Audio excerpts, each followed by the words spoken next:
여호와께 감사하라. 그는 선하시며 그 인자심이 영원하미로다. 신들 중에 뛰어난 하나님께 감사하라. 그 인자심이 영원하미로다. 주들 중에 뛰어난 주께 감사하라. 그 인자심이 영원하미로다. 홀로 큰 기이한 일들을 하시는 이에게 감사하라. 인자심이 영원하미로다. 지혜로 하늘을 지으신 이에게 감사하라. 그 인자심이 영원하미로다. 땅을 위에 펼친 이에게 감사하라. 그 인자심이 영원하미로다. 큰 빛들을 지으신 이에게 감사하라. 그 인자심이 영원하미로다. 해와 낮을 주관하게 하신 이에게 감사하라. 그 인자심이 영원하미로다. 달과 별들로 밤을 주관하게 하신 이에게 감사하라. 그 인자심이 영원하미로다. 애굽의 장자를 치신 이에게 감사하라. 그 인자심이 영원하미로다. 이스라엘을 그들 중에서 인도하여 내신 이에게 감사하라. 그 인자심이 영원하미로다. 강한 수가 하신 바로 인하여 내신 이에게 감사하라. 그 인자심이 영원하미로다. 홍해를 가르신 이에게 감사하라. 그 인자심이 영원하미로다. 이스라엘을 그 가운데로 통과하게 하신 이에게 감사하라. 그 인자심이 영원하미로다. 바로와 그의 군대를 홍해에 엎드려 들이신 이에게 감사하라. 그 인자심이 영원하미로다. 그의 백성을 인도하여 광야를 통과하게 하신 이에게 감사하라. 그 인자심이 영원하미로다. 큰 왕들을 치신 이에게 감사하라. 그 인자심이 영원하미로다. 유명한 왕들을 죽이신 이에게 감사하라. 그 인자심이 영원하미로다. 아모리인의 왕 시온을 죽이신 이에게 감사하라. 그 인자심이 영원하미로다. 바산왕 왕을 죽이신 이에게 감사하라. 그 인자심이 영원하미로다. 그들의 땅을 기업으로 주신 이에게 감사하라. 그 인자심이 영원하미로다. 곧 그종 이스라엘에게 기업을 주신 이에게 감사하라. 그 인자심이 영원하미로다. 우리를 비천한 가운데서도 기억해 주신 이에게 감사하라. 그 인자심이 영원하미로다. 우리를 우리의 대적에게서 주신 이에게 감사하라. 그 인자심이 영원하미로다. 모든 육체에게 먹을 것을 주신 이에게 감사하라. 그 인자심이 영원하미로다. 하늘의 하나님께 감사하라. 그 인자심이 영원하미로다. 아멘. 아멘. 시편은 문학적으로 시를 나눌 때 탄식시, 그 다음에 찬송시, 영광을 올려드리는 송축시, 그 다음에 감사시, 이런 식으로 장르가 나뉘는데 오늘 우리가 함께 읽은 136편은 대표적인 감사시입니다. 그래서 매 구절마다 뭐라고 얘기를 하죠? 무슨 단어가 나오죠? 감사. 이게 우리 하나님의 자녀된 백성된 사람들이 마땅히 해야 될 도리인 것입니다. 우리가 정말 그 감사, 하나님께 감사합니다, 감사합니다 하는 자에게 정말 감사한 일들이 더 많아지더라고요. 죽을 것 같아요, 짜증나요, 짜증내요 하며 얼굴이 점점점 이렇게 내천자가 그려지면서 인상이 안 좋아지면서 안 좋은 일이 생겨요. 계속 자기가 말하는 대로 얼굴 표정이나 삶의 열매들도 맺히는 게 하나님의 영적 원리입니다. 우리 한번 하나님께 우리 시편 기자처럼 한번 고백할까요? 하나님께 감사하라. 하나님께 감사하라. 여호와께 감사하라. 여호와께 감사하라. 하나님 감사합니다. 하나님 감사합니다. 예수님 감사합니다. 예수님 감사합니다. 감사합니다. 감사합니다. 우리 옆에 분에게도 축복하면서 서로 인사할까요? 당신에게 감사합니다. 당신에게 감사합니다. 당신이 있어 감사합니다. 감사합니다. 할렐루야. 오늘은 추수감사절이어서 감사에 대한 말씀을 좀 나누어 보도록 하겠습니다. 우리 김포에 있는 우리 다문학교 우리들이 돌봄센터에 아이 중 예전에 한 아이가 아파서 제가 병원에 데리고 갔습니다. 치료하고 병원에 가서 다 처방을 하고 제 돈으로 계산을 하고 또 약국에 가서 약을 사주고 처방하고 데리고 가고 엄마가 퇴근하고 나서 엄마가 아이를 데리러 갔습니다. 그 엄마는 몽골 분이시라 한국말이 서툴었습니다. 오늘은 오지 않은 몽골 사랑의 엄마가 아니고 다른 또 몽골 가족이었습니다. 처음 한국에 와서 언어가 서툴어서 그러려니 하고 이해는 갑니다. 그런데 많은 사람들이 자기의 삶이 어렵거나 지금 처한 상황이 너무 힘들고 또 답답하고 염려거리가 많거나 마음에 기쁨이 없으면 감사의 마음도 상대적으로 없습니다. 그래서 감사도 잘 모르고요. 또 감사의 표현을 잘 못하게 됩니다. 사람이 마음에 여유가 있고 뭔가 행복하고 해피하면 그냥 조그만 것도 감사해요. 근데 그러지 않으면 반대로 마음이 되는 것 같습니다. 그래서 인지 이분들이 감사하다는 표현을 잘 못합니다. 아내가 아이에게 얘기했습니다. 몇 년 전 일인데요. 너희 엄마에게 가서 목사님께 감사하다고 인사는 하고 가라고 좀 네가 말해봐 라고 말을 전하라고 했습니다. 그랬더니 그냥 가는 엄마에게 아이가 그렇게 얘기를 하니까 그제서야 다시 돌아와서 저에게 감사합니다 그러고 이렇게 견언적하게 인사를 하고 가는 것이었습니다. 아내가 하는 말이 왜 사람들이 감사하다는 말에 그렇게 인색한 줄 모르겠다 하며 아이들에게라도 잘 가르치게 해야 되겠다고 말했던 것이 생각이 납니다. 그래서 그 사건을 계기로 제가 기도하다가 성품학교를 했습니다. 그리고 또 강사를 불러서 우리 여의도 침례교회 목사님과 이덕영 목사님과 사모님을 불러서 몇 주 동안 감사에 대한 걸 강의하게 했습니다.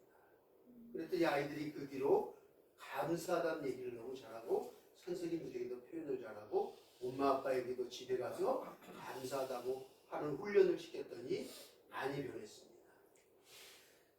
미국 사람들은 미국에 가보니까 인사 자체가 그냥 만나면 땡큐예요. 땡큐. 입에 그냥 입만 열면 땡큐. 땡큐가 이게 몸에 배었더라고요. 땡큐하며 감사하다는 말을 입에 달고 살아가는데 우리나라 사람들은 반대로 감사하다는 말을 안 합니다. 특히 저기 어느 지역 출신 남자들은 남편들은 특히 말을 못한다고 합니다. 저도 사실은 유교 집안에서 자라서 쉽게 말을 하지는 못했습니다. 그런데 워낙 할아버지 목사님께서 표현을 잘하시고 그런 외가 쪽 성향을 보면서 우리 김현철 집사님도 표현 되게 잘하시거든요. 애정 표현도. 외갓집 분위기가 그랬어요. 그래서 저 외가 쪽 영향을 좀 많이 받아서 표현하게 된 것 같아요. 그런데 친가에 가면 그런 얘기하는 게 좀 낯설고 하지 않는 이렇게 약간 분위기가 틀린 것 같아요. 그래서 우리가 유교 사상에서 좀 많이 오래 살다 보니까 그런 게 조금 인색하고 남자들 역시 예전에는 주방에 들어가지도 못하고 또 행동으로 또 도와주지도 못하고 표현도 잘 어색했던 건 사실인 것 같습니다.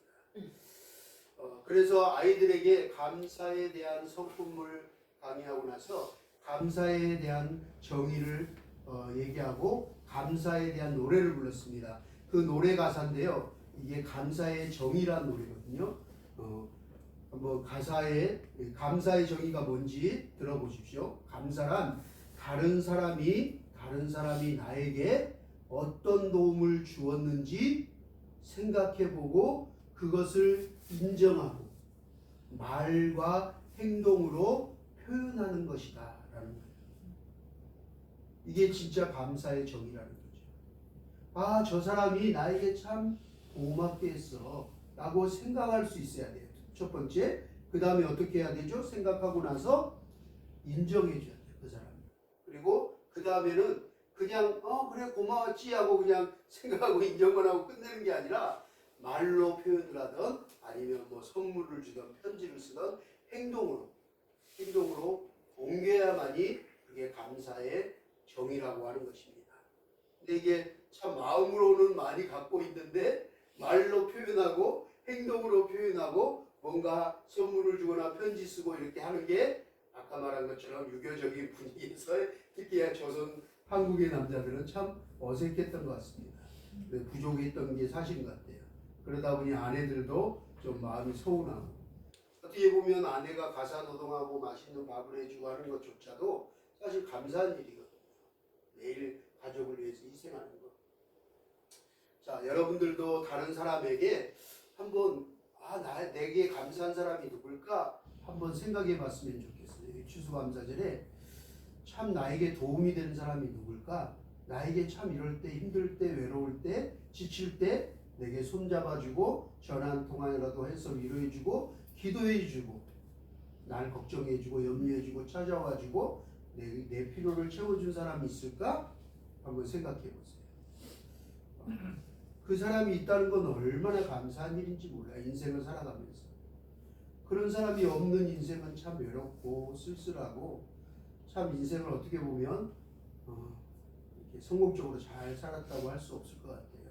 그런 사람이 많으면 많을수록 그 사람의 인생은 참 값지게 살지 않았나 생각해봐요. 저에게도 여러분들을 비롯해서 지난주에 말씀했잖아요. 엘리야와 하나님의 천사들 얘기하면서 저에게 너무나 하나님이 귀한 천사들을 많이 보내주셨고 너무나 귀한 분들이 많아요. 그분들에게 항상 감사해서 저는 추석 때도 그러고 생일도 그러고 이렇게 기회가 되면 표현할 뿐만 아니라 선물도 보내고 또 직접 찾아가서 뭔가 있으면 나누려고 이렇게 애를 쓰고 있습니다. 여러분들도 다른 사람이 어떤 사람이 나에게 인생에 있어서 도움을 주었는지 한번 생각해보고 인정하고 오늘 떠오른 사람이 있다면 전화라도 말로 아니면 행동으로 선물로 표현하는 그런 감사할 줄 아는 하나님의 멋진 사람들이 되시기를 주님의 이름으로 축원합니다. 10월은 감사의 달입니다. 그리고 오늘은 추수 감사주일입니다. 그래서 오늘 말씀과 찬양을 감사에 대한 주제로 나눠보려고 합니다. 오늘은 추수감사절이므로 오늘 우리가 함께 나눌 이 시편 본문 말씀처럼 감사라 감사라 감사라 우리의 영혼이 감사로 충만해지면 은혜가 넘칠 것입니다. 은혜가 감사하는 자에게는 하나님이 은혜로 보답해 주십니다. 하나님께 감사함으로 아뢰며 하나님은 은혜로 우리에게 선물을 주시는 거예요. 이게 성경의 약속이에요. 그런데 하나님 보시기에 조그만 일도 감사하는 사람이 있는가 하면 조그만 일에 짜증내고 화내고 불편하게 만드는 사람이 있어요. 그리고 하나님께 원망하고 불평하는 사람들이 있어요. 성경은 어떤 사람들에게 하나님이 은혜와 복을 주시는지 명확하게 제시하고 있어요. 이건 그냥 성경을 읽어보면 누구나 알 수 있는 하나님의 영적 원리예요. 그래서 우리는 감사함으로 하나님께 아뢰면 하나님은 은혜로 우리에게 보답해 주시는 분이다 라는 걸 잊지 않았으면 좋겠어요. 저는 감사하면 떠오르는 많은 사람들이 있는데요. 그 중에 제가 고향이 여수잖아요. 그래서 주일학교나 무슨 행사 있으면 정말 자주 갔어요. 근데 이번에 통일민 워크숍을 했어요. 미국에서 목사님들이 오셔서 탈북민 이렇게 목회자들하고 몇 분, 한 10분 정도 했는데 손양호 목사님 선교원도 가고 예전에는 이기풍 선교사님 선교지도 가고 이번에는 우리 광주 양림동에 순교자회도 가고 서석병 선교사의 그 선교기념관도 가고 또 우리 영광에 77명이 최고 많이 순교했잖아요. 그 염상교회라고 그 한국전쟁 때 이렇게 창에 맞고 총살해서 바다에 수장해서 죽었던 77명의 순교자가 있는 염상교회와 또 우리 신안의 문중영 전도사님 선교관을 다녀왔어요. 그런데 제가 제일 많이 간 건 정말 손양호 목사님 기념관은 고향이다 보니 어렸을 때부터 다녔던 것 같아요. 그러다 보니 자연적으로 놀매들 중에 한 분이 손양호 목사님이셨어요. 사랑의 원자폭탄. 그래서 어렸을 때도 그분에 대한 그 강인한 인상이 있어서 나도 저렇게 되면 좋겠다고 하나님께 기도하면서 하나님 저도 사랑의 종이 되고 싶어요 하고 기도했던 어린 시절이 생각이 나요. 손양호 목사님 잘 알잖아요. 세계가 나온 한국이 나온 대표적인 그리스도인이잖아요. 정말 예수님 닮은 성자와 같다라고 얘기할 정도로 그분은 평상시 삶도 어디로 들어가셨어요? 나환자, 문둥병, 한센병 환자들에게 들어가셔서 한센병 환자들하고 사셨어요. 문둥병 오른다 해가지고 아무도 접근 안 하고 소록도나 이런 장소에다가 격리시켰잖아요. 문둥병 원인을 모르는데 얼굴에 막 이렇게 혹이 나고 몸을 괴물처럼 여겨서 사람들이 격리시키고 전염병이다 그래서 가지 않는데 목사님은 그 한센병 사는 곳에 직접 들어가셔서 그 보시면 영화나 아마 책 보면 그 한센병 환자들 고름을 입으로 피고름을 빨아주시고 기도하셨잖아요. 정말 있을 수 없는 그 사랑의 원자폭탄. 그런데 어때요? 그 전쟁 때 공산당이 와서 두 아들을 죽이잖아요. 두 아들이 순교당하는데 이분도 나중에 순교당하시지만 순교당할 때 그 원수를 나중에 죽인 사람을 양자로 삼잖아요. 용서하고 아들로 삼아요. 정말 있을 수 없는 일인 것 같아요. 그러고 나서 두 아들을 보낼 때 장례식 때 그 목사님이 하나님께 10가지 감사의 기도문을 올립니다. 그걸 듣고 모든 사람들이 울고 그 10가지 기도가 저희 고향 여수집에 어머니가 항상 액자로 만들어놔서 그냥 보고 맨날 읽었던 것 같아요. 근데 그걸 읽을 때마다 은혜가 됩니다. 정말 그 심금을 울리는 뭔가의 그 강한 메시지가 있어요. 복음 같아요. 한편의 복음 같은데요. 저는 들을 때마다 은혜가 되는데 그 감사의 이야기를 한번 들어보시기 바랍니다. 조장훈 목사님이 두 아들을 보낼 때 예배 때 했던 감사문입니다. 한번 들어보세요. 여러분, 내 어찌 긴 말에 답사를 드리리요. 내가 두 아들들의 순교를 접하고 느낀 몇 가지 은혜로운 감사의 조건을 이야기함으로 대신할까 합니다. 첫째, 나 같은 죄인의 혈통에서 순교의 자식들이 2명이나 나오게 하셨으니 하나님 감사합니다.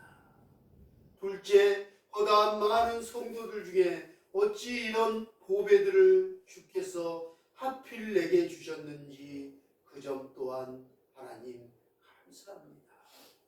셋째, 3남 3녀 중에서 가장 아름다운 두 아들 장자와 차자를 바치게 된 나의 축복을 하나님께 감사합니다. 넷째, 하나들의 순교도 귀하다 하거늘 하물며 두 아들의 순교일이요 하나님 감사합니다. 다섯째, 예수 믿다가 누워 죽는 것도 큰 복이라 하거늘 하물며 전도하다 총살 순교일이요 하나님 감사합니다. 여섯째, 미국 유학 가려고 준비하던 내 아들들 미국보다 더 좋은 천국으로 데려가셨으니 내 마음 안심되어 하나님께 감사를 드립니다. 일곱째, 나의 사랑하는 두 아들을 총살한 원수를 회개시키고 내 아들로 삼고자 하는 주님의 마음으로 사랑의 마음을 주신 하나님께 감사를 드립니다.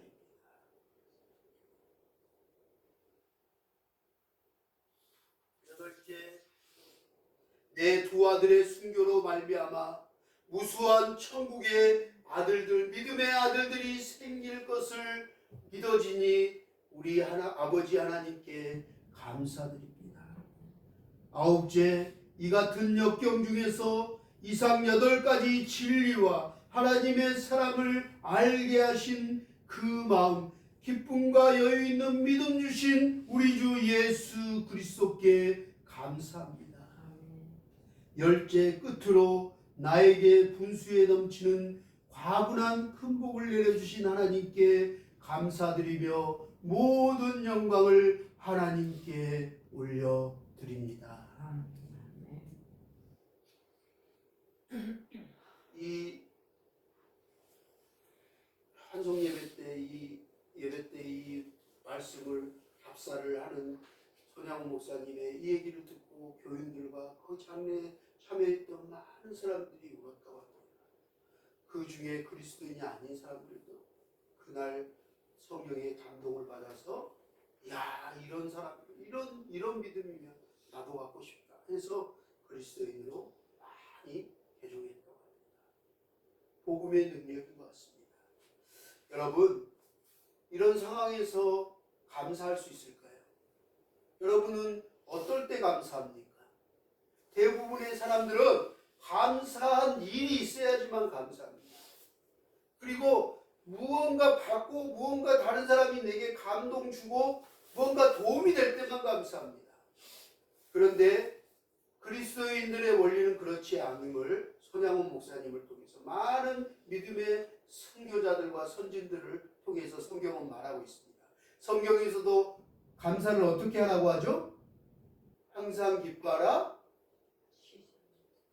감사를 어떻게 하라고요? 항상 기뻐하라. 범사에 감사하라. 범사에. 그냥 좋을 때만 기쁠 때만 뭔가 감사한 일이 있을 때만 아니라 이렇게 말도 안 되는 상황 속에 진리를 깨닫고 감사할 수 있는 깊은 은혜가 우리 가운데 임하기를 주님으로 축복합니다. 여러분 아주 좋은 집, 아주 좋은 일들, 아주 기쁘고 행복한 날, 내가 그토록 갖고 싶은 것, 이런 상황 속에서는 누구나 감사할 수 있어요. 그리스도인이 아니고 하나님의 백성 자녀가 아닌 세상 사람들도 감사해요. 아니 생각해 보세요. 좋은 게 생겼어. 좋은 집이 생겼어. 좋은 차가 생기고 내가 갖고 싶은 걸 누가 선물했어. 그리고 아주 기쁘고 행복한 날이야. 내가 그토록 원하는 것, 이런 상황이 현실이 내게 맞닥뜨리면 어떤 사람이 기뻐하고 감사하지 않겠어요? 그건 세상 사람과 똑같은 거라니까요. 그런데 우리 그리스도인들은 차원이 틀립니다. 손양훈 목사님처럼 또 우리 이지선 자매 제가 설교한 적 있잖아요. 22살에 그 꽃가 너무나 예뻐요. 사진 보면 교통사고에 불이 나가지고 전신을 수십 번을 수술하고, 그런데 어때요? 감사하잖아요. 우리 또 누구죠? 손명희 씨, 손명희 씨, 그 삼중고를 겪은 헬렌 켈러처럼 나 가진 재물 없으나, 나 가진 것 없으나 감사하다고 행복하다고 고백하고 찬양하잖아요. 상상할 수 없는 사람들이 있어요. 고난 속에서도 감사할 수 있는 것, 정말 어려움 속에서도 우울하고 짜증나는 속에서도 감사할 수 있는 게 진짜 감사한 거예요. 그게 진짜 그리스도인이에요. 내가 컨디션이 좋아? 내가 좀 마음이 막 너무 막 텐션이 좋아? 그럴 때만 막 찬양을 해? 기뻐해? 기도해? 그거 누구나 할 수 있다니까요. 누구나 할 수 있어요. 그런데 평상시에 어려울 때 범사에 감사하는 건 차원이 틀린 거예요. 하나님은 그런 사람들을 찾으시고 그런 사람들에게 복을 주실 줄 믿습니다. 할렐루야. 아멘. 어떠한 상황 속에서 하나님께 감사하다고 고백하는 훈련을 우리는 해야 합니다. 감사해야 합니다. 우리 주위에는 정말 우리보다 말도 안 되는 고통을 당하고 있는 이들이 있습니다. 우리 아까 오 집사님 기도했던 것처럼 지금 우크라이나 가자 지구만 쳐다봐도 말도 안 되는 상황 속에 처해 있는 이들이 있습니다. 지금 중앙아프리카에서 일어나는 일, 세계는 지금을 저는 매주 보거든요. 놓치지 않고. 전 세계에 지금 23군데가 전쟁이에요. 분쟁이에요. 우크라이나가 가자 지구만 지금 뉴스에서 나와서 그런지 23개 나라가 그런다니까요. 상상할 수 없어요. 얼마나 말도 안 되게 서로 민족끼리 죽이고 학살하고, 어떤 데는요 아이를 막 사람을 산채로 절구통에서 찍어서 죽여요. 상상할 수 없는 일들이 지금 전 세계에 일어나고 있어요. 얼마나 많은 사람들이 지진더미에 자다가 그냥 붕괴돼서 잿더미가 되고 산산조각이 돼서 그냥 죽어가는 거예요. 지진의 승합의 자연재해, 상상할 수 없는 일들이 일어나고 있어요. 우리 가까운 북한만 해도 너무나 말도 안 되는 상황 속에 하루하루 살아가고 있는 영혼들이 있잖아요. 우리는 하나님께 감사의 제목줄을 찾으려면 얼마나 많은지 몰라요. 우리가 자꾸 더 하면서 자꾸 뭔가 더 채워지지 않는 욕망과 채워지지 않는 갈급함에 뭔가 자꾸 채우려고 하는데 안 채워지고 내 욕심대로 내 양껏 안 되니까 공허하고 외로운 거예요. 여러분 감사의 제목을 찾아보세요. 반대로 내가 있는 지금 내 현실이 얼마나 감사하고 행복한지를 알 수 있게 되는 거예요. 저는 지난 월요일부터 수요일까지 전남 광주의 포도원 교회에서 열린 제8차 송임인 목회자 워크숍에 다녀왔습니다. 매 시간 강의도 은혜로웠지만 정말 그 순교자들의 기념관 선교센터를 돌아다닐 때마다 하나님 주신 마음이 있었어요. 그래서 이번에 순교자들의 묘와 순교지만 계속 돌아서 그런지 어떤 목사님이 그러더라고요. 하나님, 우리 자꾸 여기 온 사람 10명을 여기로만 보내는데 우리 순교해야 되는 거 아니야? 10명 막 이렇게 의식해서 됐는데 어떻게 보면 순교해야 될 때가 점점 다가올 수도 있는 거예요. 우리 그런 시대를 살고 있을지도 몰라요. 여러분, 예수님께서 말씀하셨잖아요. 마지막 때 일어날 일. 지금 그 일들이 일어나잖아요. 전쟁과 기근과 소음과 난리와 난리. 그런데 예수님 뭐라고 해요? 저는 지금이 어떤 때라고 생각하냐면요. 그 성경에 예수님 말씀하신 그대로예요. 그 징조들이 나타나잖아요. 알 수 있잖아요. 그런데 예수님이 제자들에게 그거 설명하고 다음에 마지막에 뭐라고 얘기하세요? 이 모든 것이 재난의 시작입니다. 이것이 재난의 시작이 지금 신호탄이 저는 터졌다고 생각해요. 그런데 그 다음에 일어나는 일이 있어요. 재난의 시작 다음에. 그 다음에 뭐가 일어나죠? 사람들의 마음이 식어가면서 그리스도인들을 핍박하고 감옥에 잡아가고 갇히게 하고 죽이는 일들이 있을 거라고. 저는 분명히 순교의 때가 멀지 않았다고 생각합니다. 자, 이들 순교사들의 그 기념관과 그 영상들을 보면서 이야기를 듣고 영상을 보면서 몇 가지 떠오르는 단어들이 있었어요. 제 마음속에 몇 가지 떠오르는 단어는 믿음과 사랑과 헌신과 충성과 마지막 단어는 감사였어요. 감사. 그분들을 보면서 얼마나 감사했는지 몰라요. 이런 믿음의 순교자들이 이런 헌신하고 이렇게 충성한 사람들이 있었기에 오늘 조국교회가 있고 우리가 있지 않나 감사했어요. 정말 복음을 위해 예수 그리스도를 위해 죽으면 죽으리라 하며 순교하신 그분들의 믿음과 사랑과 헌신과 충성이 있었기에 오늘날 조국교회가 있으며 오늘날 우리들이 있음을 감사하기를 바랍니다. 할렐루야. 여러분 먼 옛날 얘기가 아니에요. 호랑이 담배 피던 시대가 아니에요. 지금 우리 살아계신 분이 경험하신 분들도 있어요. 어릴 때 일제강점기를 경험한 사람도 있고요. 한국전쟁을 경험한 사람들도 있어요. 일제강점기 때 어떻게 순교했죠? 신사참배를 거부하면서 죽창에 찔리거나 수장당하거나 칼에 찔리거나 총살당한 사람들이 너무 많아요. 또 6.25 전쟁 때 총괄 앞에서도 굴하지 않고 순교하신 순교자들의 그 신앙을 보면서 과연 오늘날 조국교회, 오늘날 우리 교회는 어떤 모습일까? 그 순교자의 마음이 있을까? 오늘날 우리 성도들의 신앙은 어떠한가라는 생각이 들어 숙연해지면서 그분들이 새삼 존경스럽고 감사하다는 마음이 들었습니다. 우리 영상 한번 들어주실래요? 혹시 문둥병자라는 단어 들어보셨나요? 나병 환자라고도 불렸죠. 자, 지금 보이시는 게 바로 옛날 나병 환자 사진입니다. 좀 놀라셨죠? 지금은 한센병자라고 합니다. 1873년 노르웨이의 의학자 한센이 이 병의 바이러스를 처음 발견해서 한센병이라고 붙여진 거죠. 전염병이냐고요? 예, 전염병 맞습니다.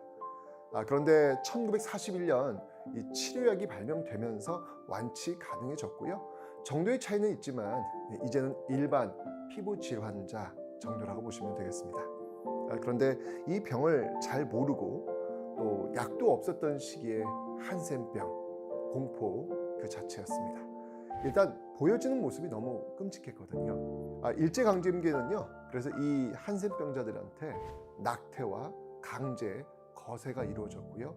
격리수용시설을 만들기도 했습니다.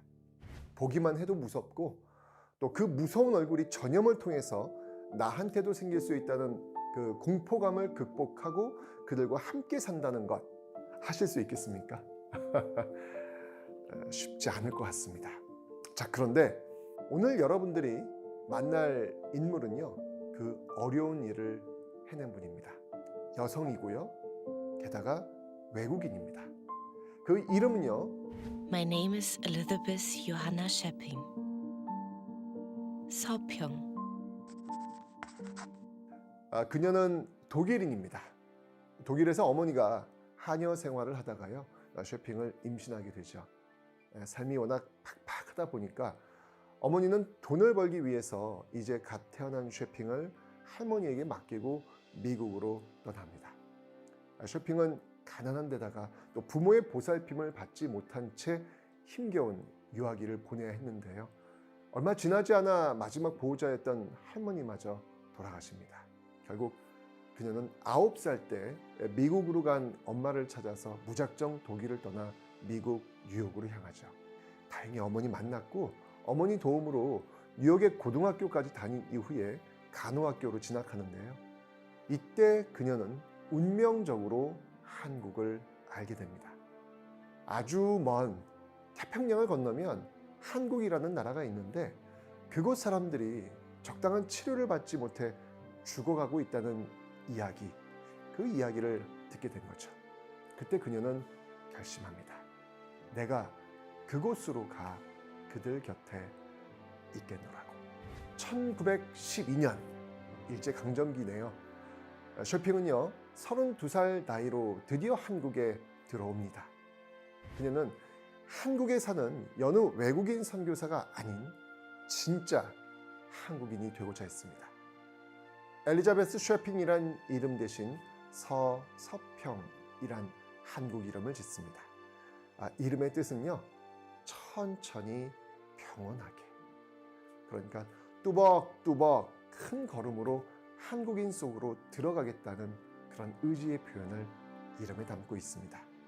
그녀는요 양장을 벗고 하얀색 저고리에 검은색 치마인 한복을 입었습니다.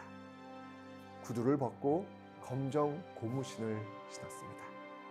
빵과 스프 대신 밥과 된장국을 먹었습니다. 그렇게 해야 이 식민지에서 고통받고 있는 한국인들 속으로 빨리 들어갈 수 있겠다고 판단했기 때문이죠. 서서평은요 자신이 받는 선교비 3원의 30분의 1인 10점만 자신의 생활비로 썼고요. 모든 돈은 한국인들에게 아낌없이 사용했습니다. 3만 원의 일당 받으면 그중 1,000원만 자신을 위해 썼다는 것이죠. 거린들에게는 식사를 주었고요. 추위에 떨고 있는 아이들에겐 자신이 덮고 자는 그 담요 반을 찢어서 함께 덮기도 했습니다. 한국인들이 배고플 땐 그녀도 함께 배고팠습니다. 무엇보다 서서평은 억압받고 차별받는 한국의 여성들의 현실을 고치기 위해 노력했죠. 서서평이 1921년 선교부에 보낸 편지에 이런 내용이 있습니다. 이번 한국 여행에서 500명 넘는 한국 여인을 만났지만 이름을 가진 여인은 10명도 안 되었습니다. 한국 여인들은 돼지 할머니, 개똥이 엄마, 큰 년, 작은 년 등으로 불립니다. 남편들에게 노예처럼 복종하고 집안일을 도맡아 하면서도 아들을 못 낳는다고 소박맞고 남편의 외도로 쫓겨나고 가난하다는 이유로 팔려다닙니다. 이들에게 이름을 지어주고 한글을 깨우쳐주는 것이 제 가장 큰 기쁨 중에 하나입니다. 자, 이렇게 서서평은요 집에서 쫓겨나 오갈 데 없는 여성 38명을 모아서 함께 교육 공동체 생활을 해나가죠. 그리고요 이 서서평은요 여성들뿐만 아니라 한센병 환자들을 진심으로 돌봅니다. 사람들에게 버림받은 한센병 환자들 곁에는 늘 서서평이 있었습니다. 1933년 이 차별받고 버려진 한센병자들의 그 안전한 거처를 마련하기 위해 한센병 환자들 수십여 명과 함께 광주를 출발해서 서울 조선 총독부까지 걸어서 행진한 적이 있습니다. 결국 조선 총독부도 이런 항의에 놀라서 이들이 모여 살 수 있는 공간을 허락해 주죠. 소록도에 한센병자들이 모여 살 수 있게 된 배경이 여기서 시작이 됩니다. 여기 사진 한 장이 있습니다. 서서평입니다.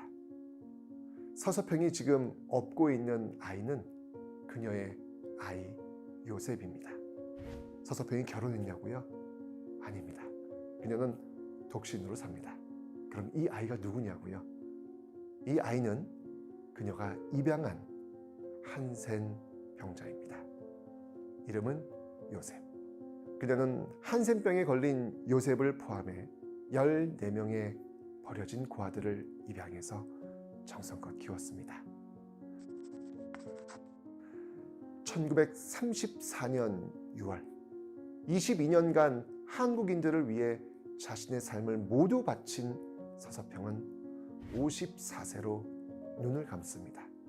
이때 그가 남긴 건 담요 반쪽, 동전 7개, 옥수수 2호. 이게 전부였습니다. 자신의 시신조차도 연구용으로 기증했습니다. 그의 병명이 무엇인지 아십니까? 영양실조입니다.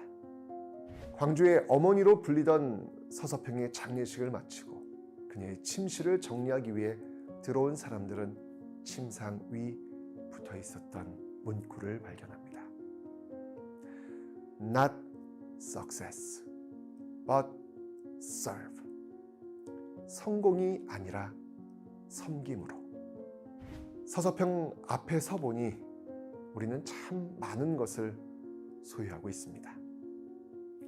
서서평의 삶을 바라보며 좀 더 가벼워져도 되지 않을까 싶네요. 성공이 아니라 섬김으로.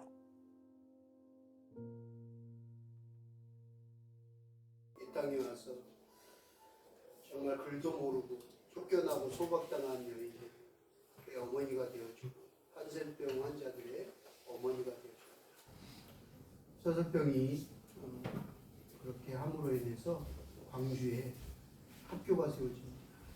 최초의 이일학교가 세워지고요.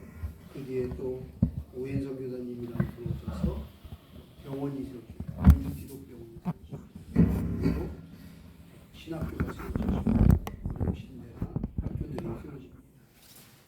우리 잘 알잖아요. 또 언더수 선교사님을 통해서 이 땅에 또 이화학당과 연세대학교가 세워지고 정말 조선이라는 땅이 이 짧은 역사에 100년 남지도 않은 역사에 기독교가 그 선교사님들이 정말 아니었으면 우리는 아직도 예전 조선의 모습에서 벗어나지 못하고 가장 무식하고 가장 소외당하는 여성들 인권이 짓밟히며 글도 계몽하지 못하고 지금 우리가 누리는 이 부와 부유함들을 누릴 수도 없고 정말 어떤 역사가 됐을까 생각해 봅니다.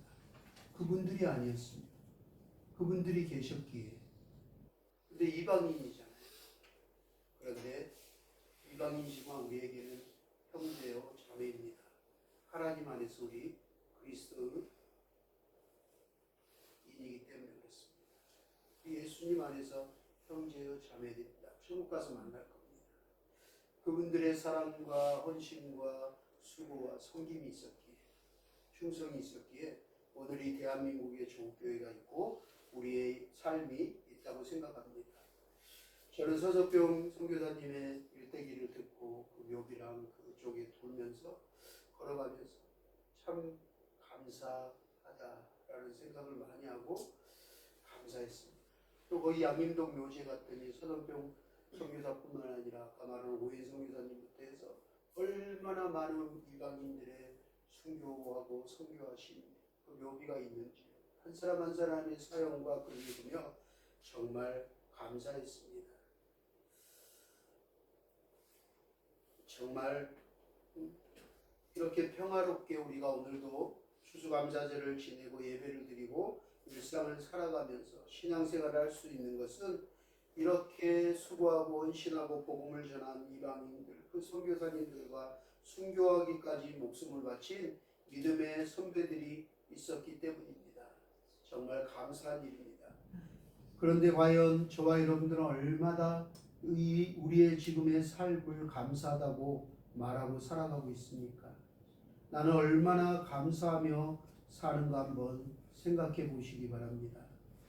그저께 모퉁이돌 선교센터와 또 북성제일교회와 그리고 해오름에 가서 저 음료수 우리 나눌 텐데 음료수를 어려운 교회나 섬기는 곳에 가서 이렇게 전해 주었습니다. 그렇게 나눠주고 난 뒤에 시간이 좀 전화를 했더니 다른 그 근처의 목사님 너무 어렵게 목회를 하시더라고요. 교인도 10명이 안 되는데 생계도 안 되는데 사모님은 암이 걸리고 아이는 태어날 때부터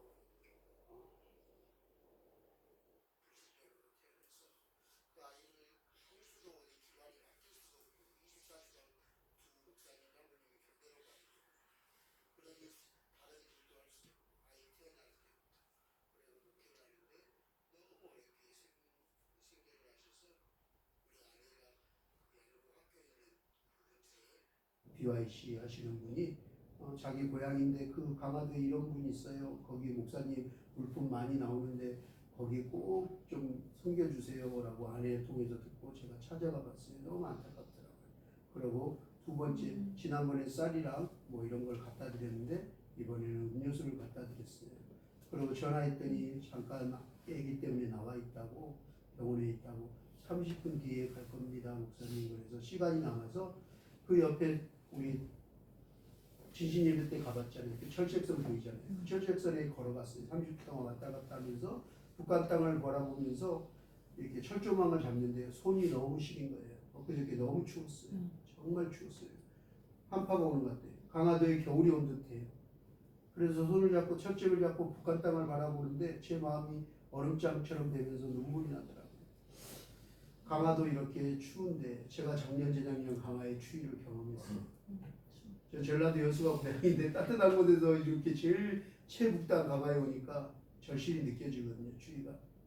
그런데 그 철조망을 딱 잡는 순간 북한을 바라보는 순간 하나님 강화의 겨울이 얼마나 추운지 압니다. 그런데 저 땅은 얼마나 추울까요? 저 땅의 겨울은 얼마나 길까? 또 얼마나 춥고 배고플까? 그러면서 그 북한 땅을 바라보는데 눈물이 나더라고요. 그리고 한편으로는 사치스러운 고마운 마음이 들었어요. 감사했어요.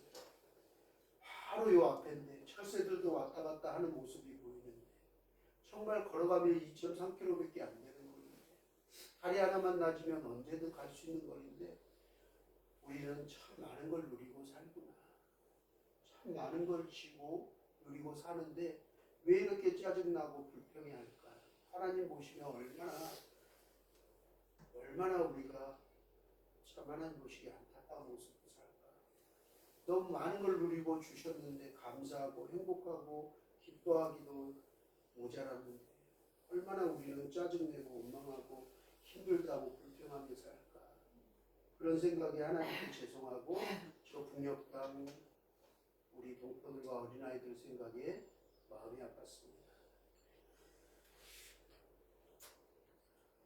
이 땅에서 지금 우리가 누리고 있는 이 부유함과 평화가 다른 사람에게는 느끼지 못하고 간절한 소망일 거예요. 굶주리고 있는 땅에는 부유함이 정말 또 전쟁으로 죽어가고 있는 그 땅의 사람들이 보기에는 우리가 지금 누리는 이 평화가 얼마나 값지고 소중한 것인지 다시 한번 되새겨보는 귀한 시간이었으면 좋겠습니다. 또한 하나님께서 지난날 죽을 수밖에 없는 영원한 지옥불에 던져질 수밖에 없는 나 같은 죄인을 구원해 주신 나 같은 죄인을 하나님의 자녀 삼으시고 하나님께 감히 찬송과 예배를 드릴 수 있는 하나님의 거룩한 백성으로 삼아주신 그리고 천국의 부활 소망을 주신 하나님께 하루하루 살아가게 하심도 감사합니다. 우리는 감사해야 합니다. 그러니 우리가 어찌 감사하지 않겠습니까?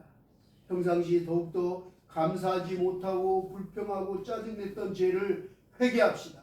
하나님 앞에 이 추수감사절에 하나님 감사하면서 우리의 죄를 회개합니다. 하나님 나는 지금 무엇 때문에 힘들다고 짜증내고 원망하고 있습니까? 나는 무엇을 염려하고 있습니까? 나는 무엇 때문에 감사하지 못하고 우울해하고 있습니까? 하며 회개하며 하나님 앞에 나아가기 원합니다. 하나님께 회개의 자리로 나아가기 원합니다. 그리고 하나님께 잘못했습니다 하며 감사의 기도를 찾아서 아뢰기를 소망합니다. 여러분, 우리나라의 우주인 최초의 우주인이었던 이소연 씨는 우주에 가기 전까지 하나님이 선물로 주신 이 지구가 이렇게 감사한 곳인지를 전혀 몰랐다라고 인터뷰를 했습니다. 돌아와서 내가 우주에 가봤더니 내가 살고 있는 이 지구가 얼마나 행복하고 감사한 건지, 그 수천만 수억 개 되는 많고 많은 행성 중에서 물과 햇빛과 이런 공기를 마시며 살 수 있는 조건 속에 살 수 있는 지구, 그 지구를 우리에게 주시고 그 지구에서 산다는 게 얼마나 감사한 일인지 깨달았다고 고백해요. 오늘 이 우주 만물을 창조하신 하나님, 그리고 우리에게 일용할 양식과 하늘 양식을 날마다 우리에게 공급해 주시고 입히시고 먹이시고 지켜보시는 하나님, 우리의 모든 죄와 허물까지 용서하셔서 물과 피를 다 쏟으시며 나를 구원하셔 십자가에 못 박혀 돌아가신 예수님, 영원토록 이 세상 끝날까지, 영원토록 이 세상 끝날까지 고아처럼 나를 내버려 두지 아니하시고 나와 함께 하시는 보혜사 성령 하나님께 감사와 찬양과 영광을 돌려드립시다. 아멘. 할렐루야. 아멘. 아멘. 아멘. 오늘은 아무런 자격도 없이 아무런 조건도 없이 구원받았음에 감사합시다. 하나님의 자녀됨에 감사합시다.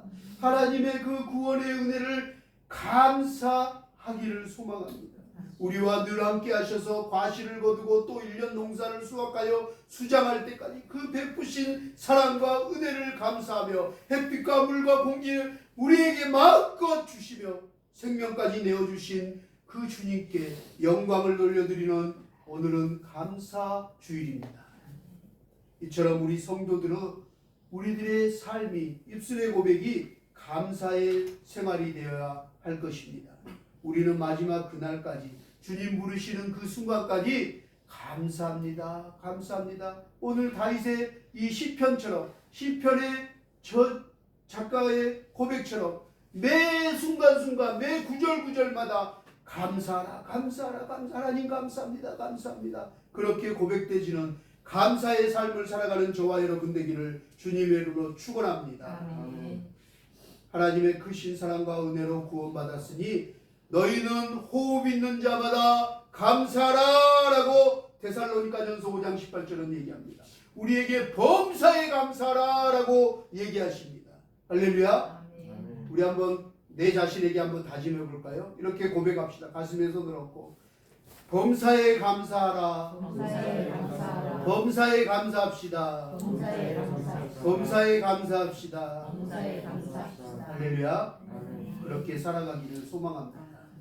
조금 힘든 일이 찾아와도, 우울한 일이 찾아와도, 더 낮고 낮은 자들, 더 춥고 배고픈 자들, 더 죽어가고 있는 저 전쟁터에 있는 아이들 생각하면서 하나님께 감사의 제목들을 아뢰시다. 감사함으로 하나님께 그 문으로 들어가 하나님의 이름에 합당한 영광의 찬송의 예배를 드릴지어다 말씀하십니다. 그리고 하나님께 특별히 감사하는 절기를 힘을 다해서 지켜라 라고 얘기합니다. 그래서 오늘 추수감사절을 지키는 것입니다. 하나님의 말씀이에요. 너희는 특별히 감사, 추수감사절이나 이런 절기를 힘을 다해 지키고 감사의 예물을 드리라고 했습니다. 여러분, 우리가 이 감사의 예물을 여기에 드렸지만 예전에 구약의 사람들은 이보다 더 많이 드렸을 것 같아요. 사실 우리보다 더 부유하지 않은 그 고대 구약의 사람들은 없는 소, 양, 막 감사절에는 자기가 키우던 제사진 소도 양도 바쳤어요. 없는 사람들은 어때요? 산비둘기, 산토끼 막 이런 걸 잡아서 바쳤어요. 뭐든지 하나님 앞에 드리려고 했어요.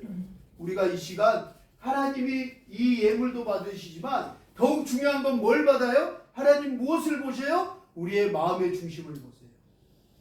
여러분들의 마음이 하나님 앞에 상달되기를 주님으로 축원합니다. 아멘. 여러분 마음으로 먼저 감사함을 드리십시오.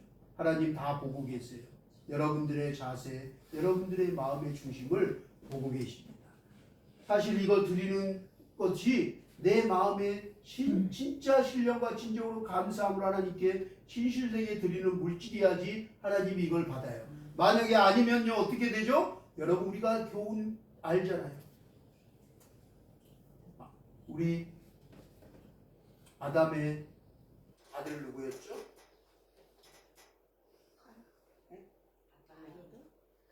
가인과 아벨의 우리 제사를 잘 알죠.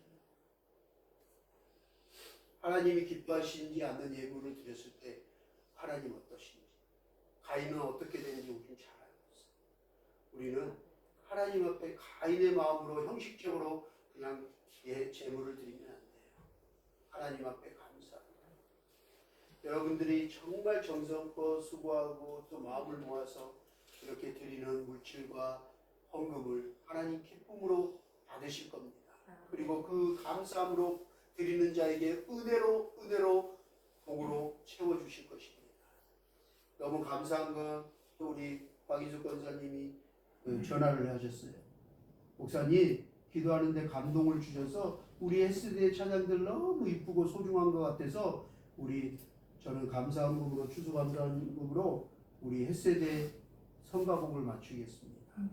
그래서 하나님 앞에 예쁜 옷 입고 정성껏 마음을 모아서 하나님께 우리가 적은 숫자지만 함께 하나님께 햇세대에 찬양을 올려드리고 싶습니다. 했어요. 그 마음을 하나님이 아시고 받으시고 기뻐하실 줄 믿습니다.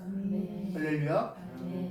우리 하나하나 물품 또 마음을 담아서 오신 분들, 또 키운 농사한 것, 또 귀한 것들을 또 우리 오이사님 농사 수고해가지고 봉사해서 하나님께 땀을 흘려서 가지고 또 중국에 가서 잊지 않고 나는 월병을 저렇게 많이 나온다는 처음 봤어요. 정말 넘치도록 진신 예배 때까지 쓸 수 있는 만큼의 월병을 하나님께 귀한 마음으로 성도들과 나누고자 하는 그 마음들 한 사람 한 사람 하나님께서 아시고 축복하실 줄 믿습니다. 아멘. 할렐루야. 우리 하나님이 기쁨으로 받으셔서 하나님 감사함으로 드리는 여러분들 마음껏 축복하시기를 주님의 이름으로 축원합니다. 이 땅에서 하나님께서 우리가 드린 것보다 더 많이 크게 채워주실 것입니다. 30배, 60배, 100배, 1000배, 만배 복으로 채워주실 하나님을 찬양합니다. 할렐루야. 우리 함께 성찬에 감사한 마음을 담아서 우리가 찬송하고 성찬에 참여하기 원합니다. 이 시간 우리가 무엇보다도 나 같은 죄인 살려주신 주님, 나 같은 죄인 찾아와 구원해 주신 주님 감사합니다. 그 마음으로 감사함으로 성찬에 참